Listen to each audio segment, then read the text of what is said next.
Okay, today we're going to be installing the Harbor Freight Haulmaster trailer jack on my trailer. Okay, and one of the first things you got to do is you got to put the wheel together.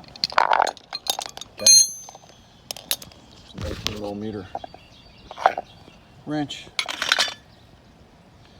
Okay, so that bolt's a little short. You can see that it's going to go in there, but pinch it down a little bit together. All right, for my particular size trailer, these are the holes that you needed to use. Okay, and it comes with the 4 bolts. Right, comes with the bolt for the handle. You got to do that. That's a 17mm nut, and the bolt has a shoulder, fits right into the groove there, so that's easy peasy. It's also a lock nut, plastic lock nut, nylock, whatever you want to call it, and as well as the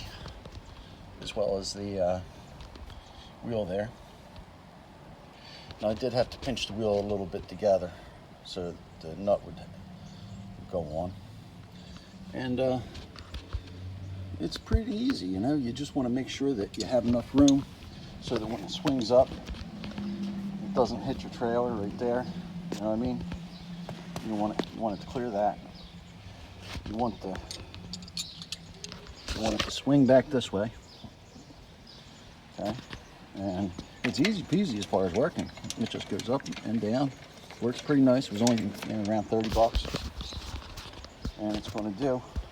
Now the last one I had welded on there, but I had too much weight on it when I was trying to move it through some bumpy ground, and it broke off. But I'll just take my angle grinder and I'll cut off the long bolts, and I'll cut off the brackets on the bottom just to make it a little neater.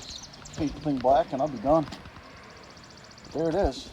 It took about 5 minutes to put it on.